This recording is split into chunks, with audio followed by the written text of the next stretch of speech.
On the VTuber Blacklist, there is an unholy trinity of sorts that if you name one member, they will pretty much elicit a reaction of horror. That's not to say that they are the worst people on the blacklist. I'm not going to say who because I don't feel comfortable talking about him, but you can probably figure out who I'm talking about if you watched my previous video. The first is Falter XV, or is it Falter 15? Anyways, I am not covering him because aside from the fact that Aurora and Royalty is here already have him covered, and they are very good at covering him, I might add, I don't want to deal with a copyright strike. The second one is Epic Mind.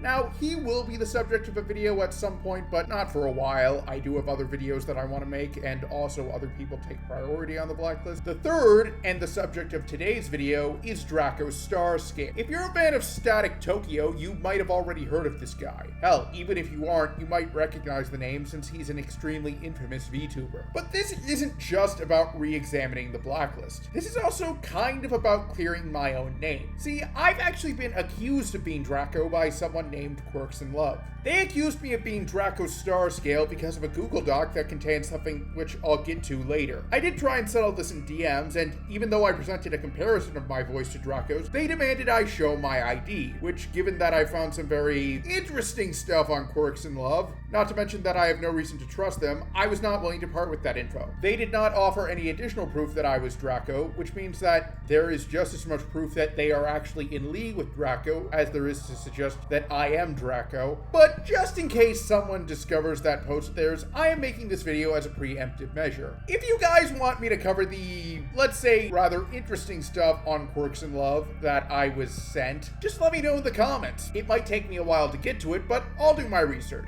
Ironically, Quirks in Love would later find herself on the end of some really nasty accusations. Namely, she was accused of being responsible for committing revenge porn against Akuma Miko. And there is at least some proof of that. I'd like to state that while this channel is not a fan of Akuma Miko, no one should be a victim of revenge porn. Anyways, this also ties back into two of my previous videos, because both Akuma and CelestialVT play parts in this story. I did mention Draco back when I made my video on Akuma, since her history with him actually will come up briefly, more so because Static Tokyo already covered it as opposed to it's not that big. But how does Celeste play into this? You'll have to watch to find out. But I will say for now that it's one thing about Draco that I know for a fact that almost no one has talked about. Yes, once again, my theory that every VTuber who's a terrible person can be tied back to Akuma Miko is proven correct. Although, to be fair to Akuma, she didn't necessarily choose to have a history with Draco, but still. In fact, if it wasn't for the fact that, as far as I know, this guy has not had any contact with Demon Lord Lucian, you'd have at least one person from every one of my previous videos in here. Although, unlike Lucian, Draco hasn't committed any acts of revenge porn, fortunately. If you want to know what the hell I'm talking about, go watch my previous video. This one was actually kind of hard because of both how much evidence there was, and also, I wasn't really sure how I wanted to format this video. Did I want to go by victim, what he did, or the date? But anyways, as usual, do not harass anyone that I bring up in my video. Not even Quirks in Love, or should I say No Holds Barred 98. And I will address the elephant in the room regarding Draco and my document. Warning, the following video contains discussion of pedophilia, self-harm, and suicide. Viewer discretion is advised. Now, let me see here just how much stuff I have to go over with this guy. 6 hours later. Okay, wow, that is a lot of evidence. I don't even know if I have everything. As such, I will probably miss at least a few things, but I will include everything I found on my master drive of evidence, even if I don't cover it. But still, let's get started.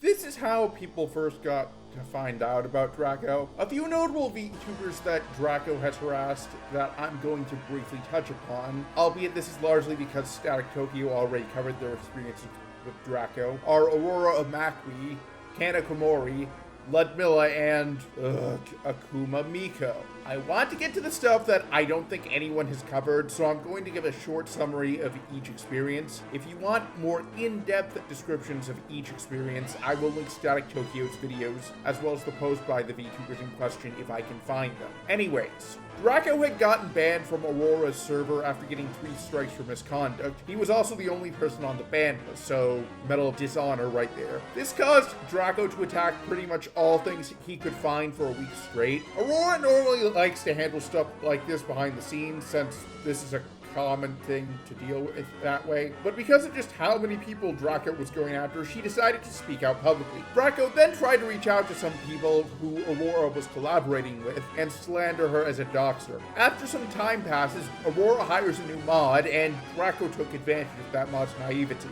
Draco then began spamming Aurora's Twitch with a known alt account. Aurora let her mods know that banning Draco was the right call. As for the other three I mentioned, even though I have a, well, admittedly bias against one of them, I'm going to try and disregard that bias. So, give me a second. Kanakamori was friends with Draco, found out about what he had done, and decided to let him explain his side of the story. Because of, let's say, her own experiences, Draco's response really ticked her off, so she cut ties with him. This caused Draco to attack her on pretty much any platform he could find, and also using alt accounts. He claimed that Kana supported doxers, but never presented any evidence. This is kind of a recurring theme with Draco. Ludmilla was warned about Draco in a DM, and read the document that she was sent. Ludmilla decided to be nice and let Draco know that she knew about the document, and just said that she didn't want to be involved. Draco tried to attack the person who sent her the document, or rather, their credibility. For the record, I don't know who sent Ludmilla the document, so I can't comment on how credible they are. Ludmilla just wanted to keep out of drama, and Draco took advantage of this because he knew that she wouldn't actually say anything publicly, although she did eventually comment on this publicly. Draco joined Ludmilla's Discord and spammed her with friend requests. However, she did eventually get fed up and banned Draco, telling him to talk to her mod about the situation. Draco did not know when to take no as an answer, so he decided to try and throw money at the situation, which basically caused Ludmilla to decide to nuke the bridge that he could have crossed to join her community and basically exile him permanently. And lastly, we have Akuma Miko. Let's put my bias aside. Miko actually found out about Draco before he could interact with her and blocked him, which, to her credit, was actually a very smart move to make. However, somewhat predictably, this wound up causing him to go apeshit, and he got attacked by him. Ironically, this set in motion a chain of events that led Miko to being someone that Draco would go out of his way to avoid. Now, I'm gonna keep this one short because, well, there's actually one thing about that chain of events that really complicates things. I will get to it later. It's something that no one has talked about in relation to Draco. That's all I'll say. It's worth noting that while Draco does target both genders, most of the people he harasses tend to be women. He also stalks people who call him out. So, in other words, I've made myself a target, but you know what? I don't care. He also stalks people. I normally would give the fact that he stalks people its own segment, but because I show evidence throughout the video, I'm bringing it up in advance so that you know to look for it. And also, it really overlaps with the harassment in this case. So instead, let's focus on some of the cases that haven't gotten as much coverage. Starting with Moai of Knowledge. This one I actually only found out about because of something I found in a Discord server, which I'll talk about later. Do note that I could not find all the names on here. Some of them have graduated, others I have heard, let's say, questionable stuff about, and this list is also incomplete. For example, Aurora does not appear on here. It did give me some names to reach out to. There's also the fact that of those I was able to track down, I could not get answers from all of them. Anyways, Draco started the interaction between him and Moai. However, a friend warned Moai about him. Moai decided to just start ignoring him, and this caused Draco to harass Moai with alternate accounts. As I've mentioned already, this isn't the only time Draco has done this. Moai's strategy was to just stonewall Draco, which actually did work, and eventually Draco gave up on harassing him. Now, Moai does raise a valid point. Namely, he needs to be stonewalled by everyone. And while I can see that strategy working, I'd argue that the problem is that Draco isn't infamous enough for people to know to just avoid him. He's in, what's the opposite of a sweet spot? Namely, if you know about him, you know to avoid him, but the odds are that you don't know about him. It's worth noting that Draco mostly targeted women for this, but as Moai proves, men are also fair game. Now for a quick rapid fire round of harassment and victims by Draco. There's Leotaku, Pomato Master, Bumble Loops, Snowpuff, Lunacross, who graduated, and Meika, who I have reason to believe is the Kitsune Spirit Mei named in the list of names that I found. I did try and reach out to her to confirm this, but she never responded, and I don't blame her if she doesn't want to talk about Draco. I'll get to the stuff that she brings up in her tweets later. He would also do this to Comfy Catboy, albeit instead of spamming friend requests, he would mass join mutual server. There are likely others who I haven't found, but these are just a handful. Now, in some of these cases, Draco would claim he's changed and apologize to the person he was spamming with friend requests, or in the case of Comfy Catboy, mass joinings of mutual discords. But here's the thing that Draco doesn't seem to understand that I'm pretty sure most of you do. Forgiveness is only granted if someone A, has reason to believe that the person they are forgiving won't do something again, and B, has changed for the better. Draco's actions prove that not only is he more than willing to do this multiple times, but I'd actually argue he has gotten worse. The VTuber Stickman Chant Moog, I hope I said that name right, has actually documented some of this harassment, and I'll show a clip from this video right now. Now, this particular VTuber, Draco the Femboy Dragon VTuber, also known as Draco Chaos 5, Draco Chaos 831, Draco Chaos 2, Draco Chaos 1, Draco Chaos 83 at Gmail. Several other of his accounts have been terminated, thank God. I believe he's resorted to using some Wi-Fi password-esque handles to harass people now. Now you may be wondering, how do we know these alternate accounts are really Draco the Femboy? Well, they all seem to have a bone to pick with one VTuber in particular, and most, if not all, of those alternate accounts have tweeted links to a document that claims to have evidence against his victim.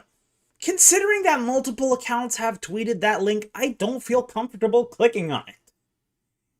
The fact that he has made over 10, I counted before some of them got terminated, over 10 alternate accounts, in my opinion, completely invalidates anything this guy says. Another name to talk about is Katie With. I did try and get in contact with her, but I had no luck. And having spoken with someone named Just Arisu, who is also familiar with Draco, it turns out that Katie basically left the internet. Fortunately for me and everyone else, the VTuber Loop posted a thread containing evidence on Katie With's experience with Draco. I did try and get access to Katie With's document, but I didn't have any luck. Anyways, Katie With is actually an ex of Draco's, having broken up with him and later learning that he's a groomer and a pedophile. Yeah, that's the thing I said I'll get to later, and I will get to it later, but for now, let's put that to the side. So just be patient. While they were together, Draco was extremely abusive, yelling at her over relatively trivial stuff. Draco later claimed that he had amnesia and doesn't remember things beyond a certain point. Now, from what I've read, and I will admit that I haven't read much, amnesia can be caused by physical trauma to the head, but the thing is, Draco doesn't provide any details about the injury. There's one other thing that makes me a bit skeptical about his claims. If Draco really did receive a head injury that severe, which caused him to lose memories, why didn't he mention the head injury to Katie With? He does state that he was in a relationship with her, so she wasn't just some nobody to him, and according to Katie With, she was in a relationship with him during the time he had amnesia. I don't know about you, but if I was in a relationship, I'd want my partner to know if I received a serious injury. Draco also had a cousin, N, who was a really insane conspiracy theorist. It was this, combined with Draco's constant abuse of Katie, that caused her to break up with him. It was only after someone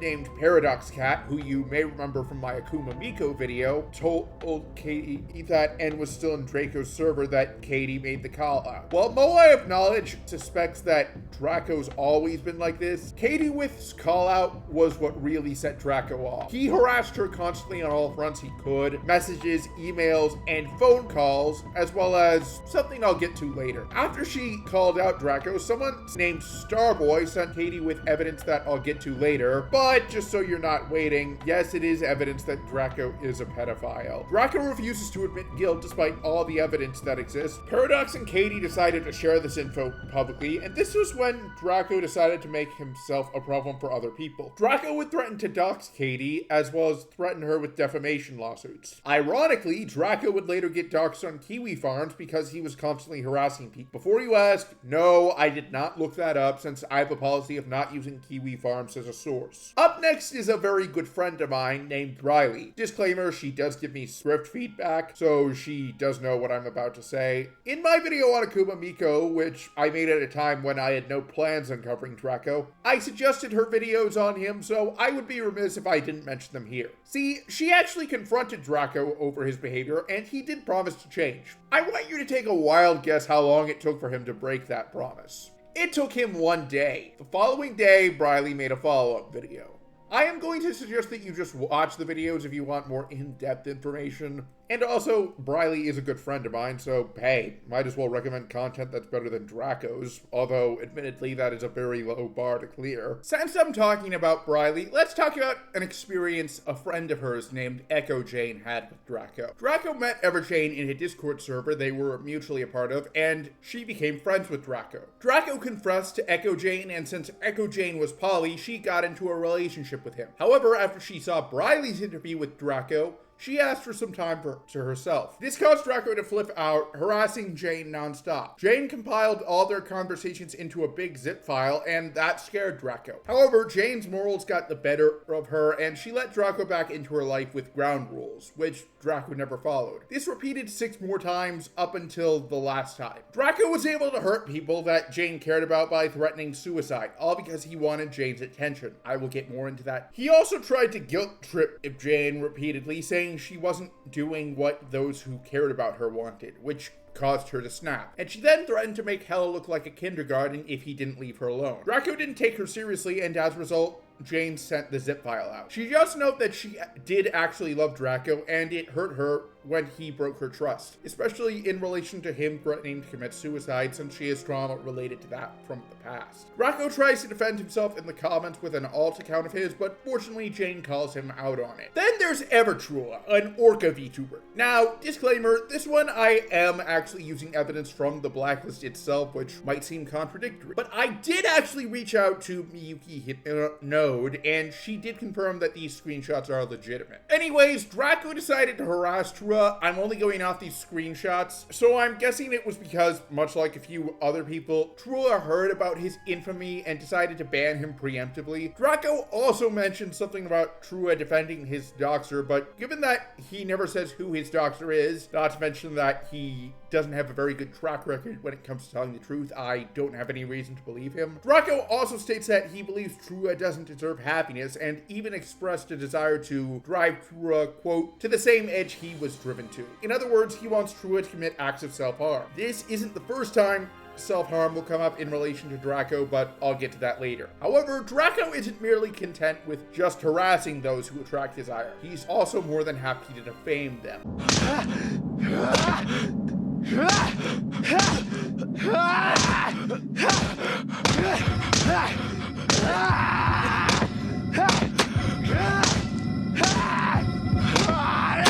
Draco is aware that he is on the blacklist and would like nothing more than to be off the blacklist. And I am going to be addressing the elephant in the room regarding Draco and myself right here. See, an account called VTuber Blacklist Exposed popped up, claiming to expose the VTuber Blacklist. However, it quickly became apparent it was just Draco making another burner account to try and discredit the people who were exposing him. Wait a second. Someone who relied on multiple alt accounts and has a history with Kanakomori. Why does that sound familiar? You know what? I can't believe I'm saying this, but compared to Draco, GG Maidenslayer actually looks sane and respectful. In fact, I actually feel like this comparison is an insult to him. So if Mr. Maidenslayer sees this, I would like to formally apologize to you for comparing you to Draco. You are nowhere near as bad as Draco is. Alright, let's address the elephant in the room. A few months ago, I put out a document that basically shows why I believe the VTuber Blacklist was compromised. For the record, I do believe that the Blacklist started out with good intentions. If you want to know more about this, I will link the document in the description, and I will give a more in-depth reasoning as to why later in this video, since it also ties into the one thing no one has talked about in relation to Draco. But if you want a TLDR, someone named Cloy, who is friends with Akuma Miko and CelestialVT, two VTubers the Blacklist has been warned about that I've actually covered in previous videos, is in the server for the Blacklist, and as such is likely manipulating the Blacklist to not only keep Akuma and Celeste off the Blacklist, but also put people who they dislike on there. While I do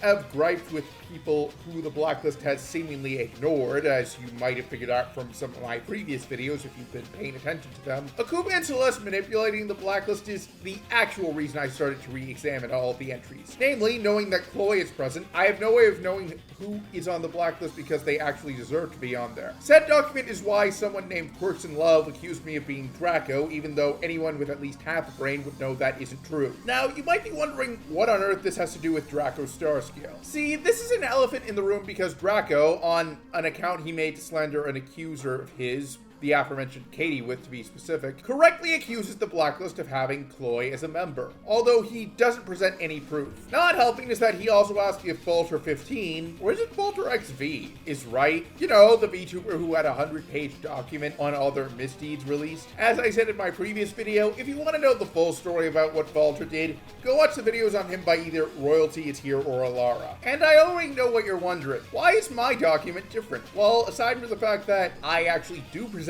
evidence that Chloe is part of the server, I also make it clear that I'm approaching this from a place of concern. Also, there's the simple fact that, you know, I'm not on the blacklist. And before you ask, I did show this to quite a few other people, including Ringtail, who has been accused of being associated with the blacklist, and they actually said my reasoning was sound. Draco's accusation, on the other hand, forgets that whatever he says about Hellcast or the blacklist does not automatically absolve him of any guilt, similar to how what he put Akuma Miko through does not automatically invalidate anything she did to anyone else. So Draco unintentionally made it harder to actually call out the blacklist for legitimate reasons. Thanks a lot, you goddamn prick. Now, Draco's harassment of Katie with has been waiting for far too long for me to return to it, so let's do that. Draco would later post a screenshot of a tweet he claimed was from Katie with, which had Katie with admitting to faking the screenshots. However, multiple people who have also had bad experiences with Draco have claimed that the tweet was made because Draco blackmailed Katie with. Now, I can't confirm this without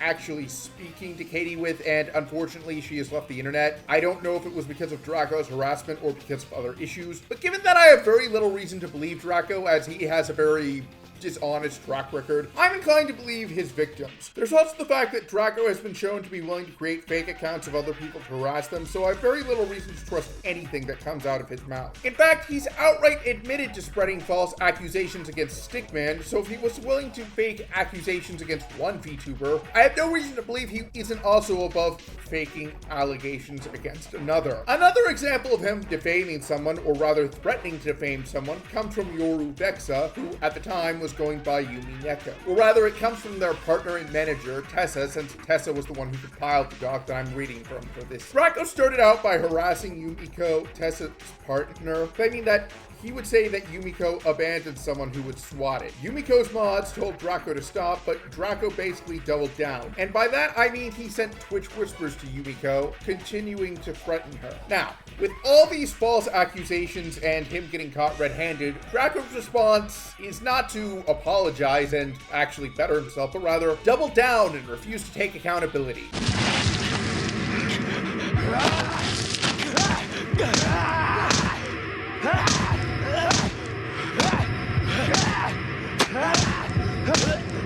Now, I've mentioned how Draco will either threaten people or act apologetic to try and get back into communities, but there's a third thing he does, namely threaten to end his life as a way to guilt trip them. In at least a few cases, he's even sent videos of himself committing self-harm. I'm not going to show them for obvious reasons. I didn't show the photos Akuma Miko included of her boyfriend's ex committing self-harm in that Google Drive she distributed to slander said ex, so I'm not going to show the photos or videos Draco included. And here's the thing, in evidence that Stickman posted on Twitter, Draco basically admitted he wanted things to get worse. Now, I'm aware it's not uncommon for suicidal people to act self-destructive, but this raises an obvious question for Draco. VTubing has clearly been a negative for his life. So if he is actually telling the truth and he's innocent, and it's the allegations that are making him suicidal, why does he keep on trying to come back to a sphere that he's clearly not having a good time in? It's one thing if someone leaves something or somewhere, gets their life back on track, and then returns, but Draco never left. While I'm not going to show the photos of Draco committing getting self-harm.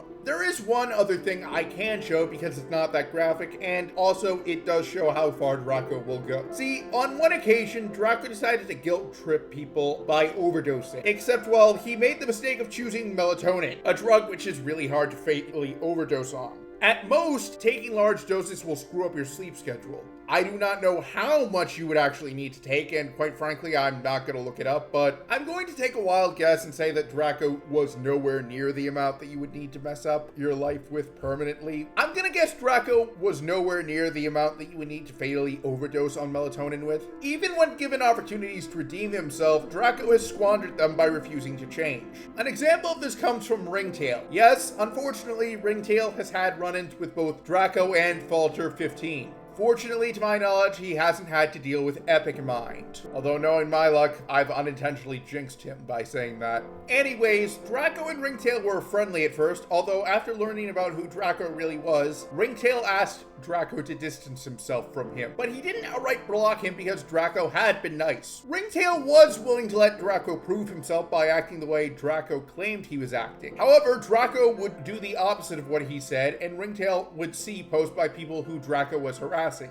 While Ringtail was wary, he did promise Draco that if Draco did genuinely prove that he had changed, he would support Draco's efforts. Ringtail even says that unlike Falter 15, who Ringtail has quite the history with, he's made several videos that explain it in detail. Go watch them if you want to find out more. He does believe that if Draco earns a second chance, he does deserve it, and he still stands by the original promise he made to Draco. However, Draco kept on getting angry at Ringtail because he felt Ringtail wasn't fulfilling his promise. Draco kept on asking Ringtail to help him stop people from exposing him, ignoring the fact that, you know, if Draco did genuinely change as a person, people wouldn't feel the need to expose him for anything. Draco made fake screenshots that supposedly proved Ringtail was part of the blacklist, and that one of Ringtail's friends, a spider VTuber named Loot, who did make a thread on Draco that I've consulted for evidence, owned the blacklist. Draco also included Ringtail's ex, who wasn't a VTuber or even part of the VTuber community, in the screenshot for some reason. Draco eventually stopped trying to go after Ringtail as often, although last year he did try and return to Ringtail's circles. Fortunately, one of Ringtail's friends got Draco to leave him alone for good. Alright, now, before I get to the most serious thing Draco has been accused of, I'd like to finally talk about the one thing that no one has really talked about that involves Draco. See, but the thing is, for the most part, you could frame Draco's victims versus Draco himself as a case of good versus evil. Sure, none of his victims are perfect people, but I cannot say in good faith that they deserve to be harassed by him. And yes, I even feel this way about Akuma Miko. Although that's more because I don't believe anyone should be harassed. Draco's actions do not automatically exonerate her of anything she did, as I said before. But by that same logic, Draco's actions do not excuse the conduct of one particular group of people. I'm talking about this group's misdeeds because I feel that people need to know about how they fucked up in regards to Draco to avoid making the same mistakes that they did. And quite frankly, they deserve to be called out. The group of people also just so happens to be the one thing I said no one has talked about Draco in regards to, because this is something that has to be talked about. I am talking about Hellcast!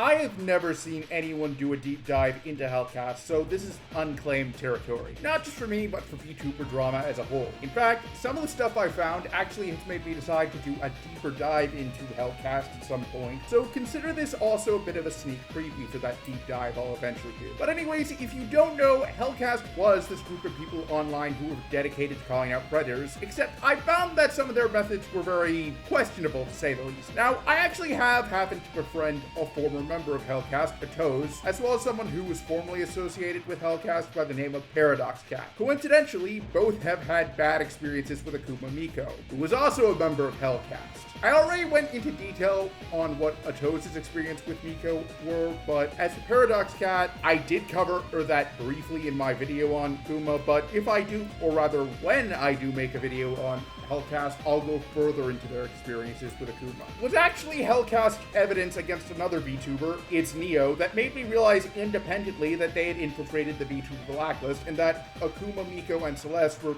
both using the list to blacklist people that they did not like. It's Neo's entry is one that I will re-examine at some point in the future, and there is other ones that do need to be re-examined. I'm not going to say who, but for now, all I will say is that there are a few other people who should be on the blacklist in place of those entries. Anyways, in the entry for It's Neo, which was submitted by the leader, Ollie Rain, but was recorded from the perspective of another member of Hellcast, Sailor Cloy, which I'm showing right now, you can quite clearly see that Cloy is part of the VTuber Blacklist resource server, which is not mentioned anywhere on the VTuber Blacklist Twitter page, which would suggest that it's members only. They do mention having a Discord account. Since Cloy is friends with Akuma, and as shown in the video, she knew Celeste, since that is one of Celeste's accounts present in the call with It's Neo, and if you want to know why Celeste is bad news, well, I'm linking the document on CelestialVT, which contains some really shocking stuff in the description. Anyways, it's very likely that Celeste has been keeping them off the blacklist, since I know that they've been warned about both Akuma and Celeste. And before anyone says anything, I did actually try and give the blacklist a chance to prove that they were not compromised. Namely, I sent them DMs on both Twitter and Discord, the account they mentioned publicly, not their server, which I do not have access to. And because they did not meet my condition of respond within a certain number of hours, I went public with my findings. So if any members of the blacklist see this, you guys have no one to blame but yourselves for me calling you out like this and basically nuking your own credibility. Anyways, Atoz and Paradox Cat were part of this plan to trap Draco. Namely, the plan was to get a confession out of Draco, and that would apparently make him leave the internet. In hindsight, Atoz herself admits that she wasn't sure if this would work, but I'm not going to hold that against her. However, it doesn't matter if it would have worked or not for two reasons. The first reason is, well, if you force a confession out of someone, it's actually inadmissible in court, which meant that if, say, Hellcast had decided to actually send this to the authorities, Draco could have actually gotten the confession thrown out against him. The second is that, well, Akuma wound up derailing the plan. I do actually have access to the entire server where this accusation,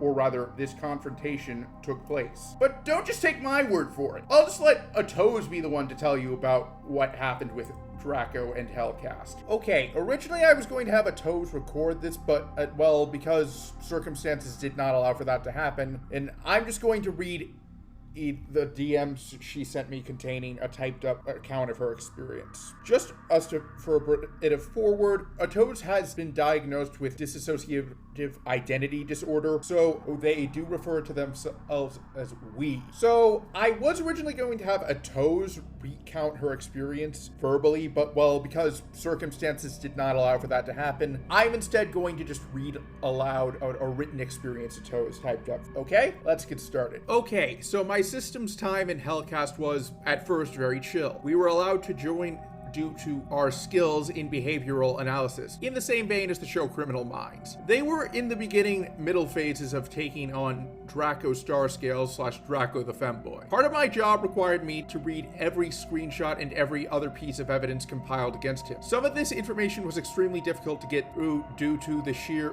obscenity and the fact that it was done with minors. Draco liked to argue that the evidence was faked or fudged because one of his accusers knows the coding language HTML.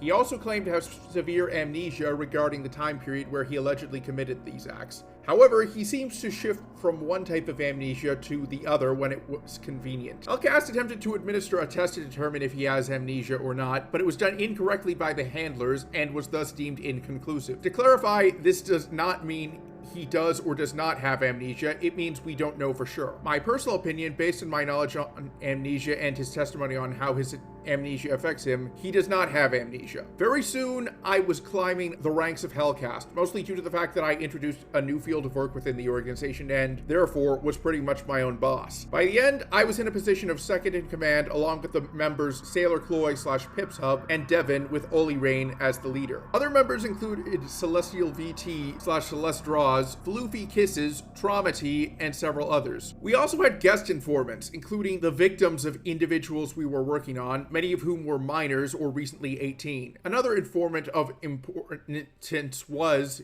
You guessed it, Akuma Miko VT. This is where things took a turn for the worse. One day, I was asked to remove Draco from the Discord server in which we had evaluated him for amnesia. That server has shifted to trying to get him to either admit what he did and or stop harassing other VTubers. That same day that I was instructed to remove him was also the day that I was going to follow through with an idea that I pitched to Ollie, that he greenlit. That idea was to get him to issue apologies to his victims, and the grounds that just because he doesn't remember it doesn't mean that it didn't happen, and with swaths of evidence against him, it would make sense that at least some of it did happen. Just after I removed Draco, I was then instructed by the same individual, Devin, to add Akuma Miko VT to the server, and then Draco once again because Miko had words for him. I obliged because that meant that I could still do the task of getting Draco to apologize to his victim. Between adding Miko and Draco, I gave Miko very clear instructions. I told her to gather her thoughts and combine everything she needed to get out in a singular message or two. I didn't care how long they were, but I didn't want all that to drag out and waste time that I was going to need to get through to Draco. When I added Draco, she sent her message, and when he basically didn't give her the time of day, she kinda seemed to lose it. She even yelled at me for, and I'm paraphrasing, not making him read it. I can't really make anyone read anything. I'm not a god, much to my chagrin. She proceeded to undermine me, belittle me, say that I was babying him, egg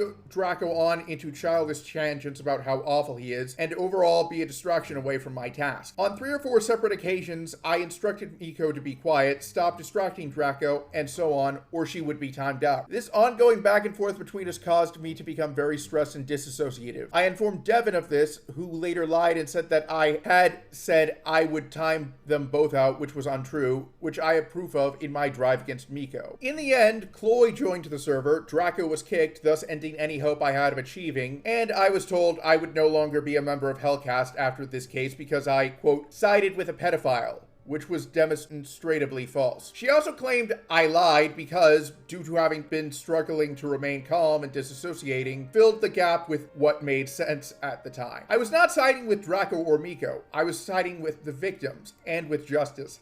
Those apologies were at the very least going to be used to give the victims closure, or however they could have also doubled as the nuke that got rid of Draco once and for all. Getting those apologies was of top priority to me, and they should have been far more important than whatever petty squabble Miko wanted to have with Draco. This all led to high tensions within Hellcast and a lot of infighting. Some of this infighting included Miko spreading doubt about my DID diagnosis on the grounds that I didn't go through the same process she did to get diagnosed for autism. I didn't go through a bunch of tests, it didn't take a long time, etc. Well, duh, of course it didn't. When you go to a psych ward, they can visually see you switch and easily verify that you have DID. This caused one of the worst derealization and prolonged disassociative episodes of my life that bordered on a psychotic break. Eventually, Hellcast washed its hands of Draco and disbanded. I thought that would be the last I heard of any of them. I was mistaken. On occasion, I would hear about Miko and get mad. She hurt me in a way that set my therapy back years.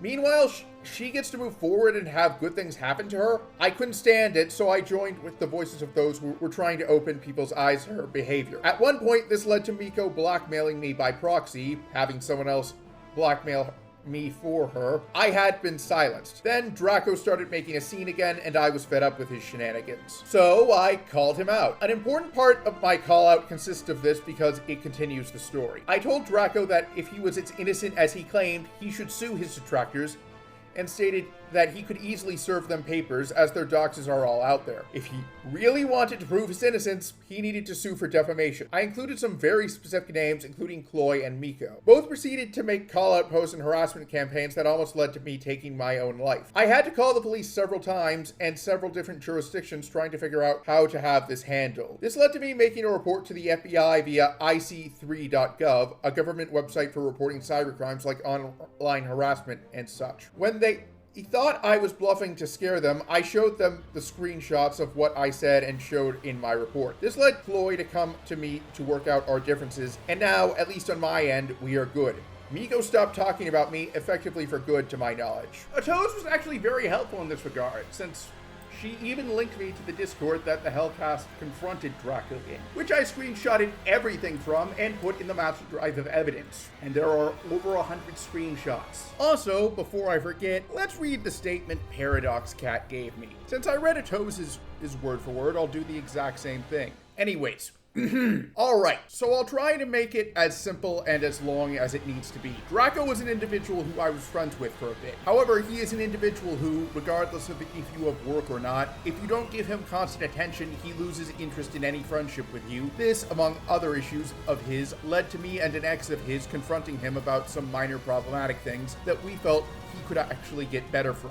And due to this being public, it turns out he was a predator whose pedophilic crimes hadn't surfaced till one of his victims felt safe enough to come out due to Draco being confronted for once, and so they came to Katie, his ex, to tell her story. And what we found out was horrible.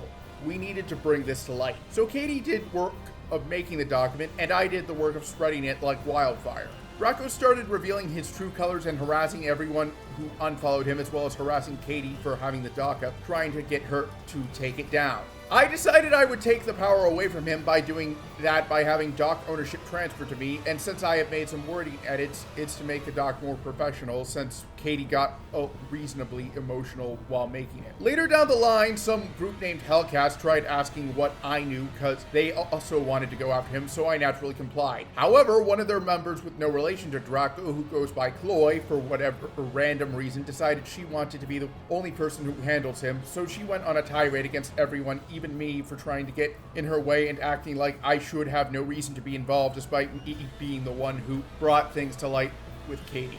So that's the context on Chloe, if she's brought up at all. At one point, Draco came back after me again, trying to demand that I clear his name. And at this point, the only thing people knew about Draco at this point was him harassing people, and less so for the pedophilia. I essentially told him that the only one dragging his name through the mud at this point was himself, and if he wants to get anywhere at this point, then he should just keep his mouth shut and stop harassing people. One way or another, this got out, and a couple or so folks misinterpreted this as me helping him, when the point of my words were stop harassing people. Given I'm the one who spread this like wildfire and I'm the one who has ownership of the doc, if I really wanted to help him, I would have rolled back what I've done, which I have not. It's been a year since I last interacted with the situation. Now, it is worth noting that there is some other stuff that Paradox Cat has done in relation to Draco that is a bit more questionable. That'll pop up later. But that is pretty much the extent Paradox Cat was involved with, not just Draco's drama, but also with Hellcast. Now, why am I bringing this up, you may ask?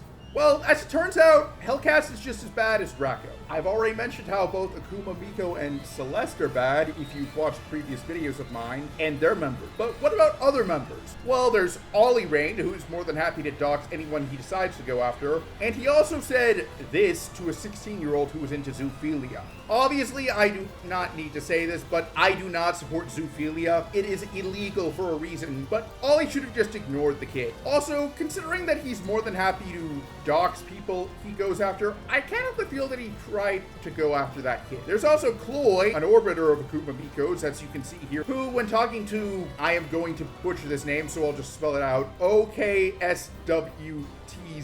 who at the time was a minor, went into detail about someone's dick. And as you can see in the photo that I'm showing, she was also willing to do an unironic, I can excuse racism defense about Akuma doxing people. There is more on other members that I could go into detail, but I've decided that I'm gonna save that for a future video because quite frankly, Hellcast deserves to be called out fully. Now, I know you're probably wondering why the hell I'm bringing this up since it pretty much derails the video. There are two reasons why. First of all, they were kind of key to exposing Draco, and given that Luke did feel the need to acknowledge some of the problems with them, I kind of feel like doing the same since I don't want to seem like I'm running cover for them. Second, I get the feeling that if I don't, Draco will just accuse me of being a member of Hellcast, which, according to Atos, has disbanded. So this basically gives me a way of proving him wrong and also seeing if he actually watches this video. And also, quite frankly, I do believe that both sides can suck, and I might as well just call out both sides if they do suck in a video. But now, we finally have arrived at the most damning thing about Draco. He's a pedophile.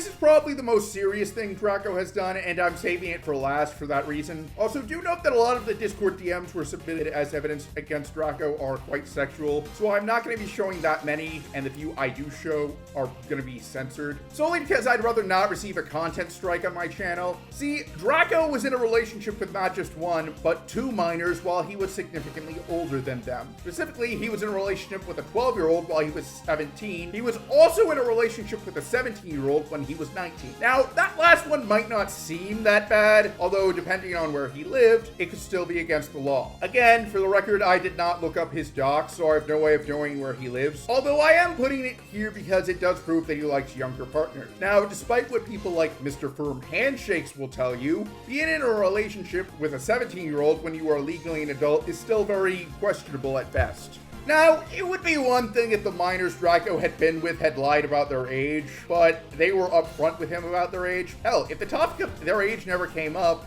it would still be bad, but Draco could at least say he didn't know, and if he'd known, he would have acted differently. But it was brought up in DMs that were shared. You'd think that alone would be the end of the discussion, but Draco refuses to admit that he is guilty. In fact, he has gone out of his way to harass and threaten people who have called him out for this, as I've shown constantly. But aside from the example I showed with Meika earlier, one such VTuber who he went after for calling him out for this is Tempsu. I hope I pronounced that correctly. Tempsu called out Draco for being a pedophile, which caused them to start fighting. Draco brought his ex Katie up, and Tempsu called him out for manipulating her. Draco threatened to end his life. Again, I already covered that, so it's part of a pattern. And that actually did get Tempsu to feel some sympathy for Draco. Mainly because, unfortunately, her father was a pedophile, and as such, Tempsu does know how much pain those people can cause. She did attempt to get him help, but because Draco believes he has to be right all the time, even if he's factually wrong, I guess it's a good thing he doesn't get into conspiracy theories, he didn't accept her help, which caused her to just give up on Draco and block him. I can't say I blame her. As I've shown in this video, Draco is a danger to other VTubers, a danger to other people in general, and if he's actually telling the truth about how suicidal he is a danger to himself. Draco, just leave the internet and never come back, because quite frankly, you deserve no sympathy for the stuff you've done. In case you're curious how I know his age if I didn't look at his docs, in the DMs with the 12-year-old, he states his age, and the other DMs show the dates he was in a relationship with them.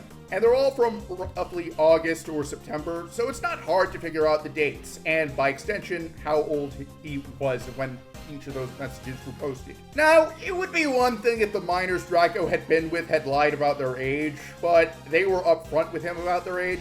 Hell, if the topic of their age never came up, it would still be bad, but Draco could at least say he didn't know, and if he'd known, he would have acted differently. But it was brought up in DMs that were shared. You'd think that alone would be the end of the discussion. But Draco refuses to admit that he is guilty. In fact, he has gone out of his way to harass and threaten people who have called him out for this, as I've shown constantly. But aside from the example I showed with Meika earlier, one such VTuber who he went after for calling him out for this is Tempsu. I hope I pronounced that correctly. Tempsu called out Draco for being a pedophile, which caused them to start fighting. Draco brought his ex Katie up, and Tempsu called him out for manipulating her. Draco threatened to end his life. Again, I already covered that, so it's part of a pattern. And that actually did get Tempsu to feel some sympathy for Draco. Mainly because, unfortunately, her father was a pedophile, and as such, Tempsu does know how much pain those people can cause. She did attempt to get him help, but because Draco believes he has to be right all the time, even if he's factually wrong, I guess it's a good thing he doesn't get into conspiracy theories, he didn't accept her help, which caused her to just give up on Draco and block him. I can't say I blame her. As I've shown in this video, Draco is a danger to other VTubers, a danger to other people in general, and if he's actually telling the truth about how suicidal he is a danger to himself. Draco, just leave the internet and never come back, because quite frankly, you deserve no sympathy for the stuff you've done.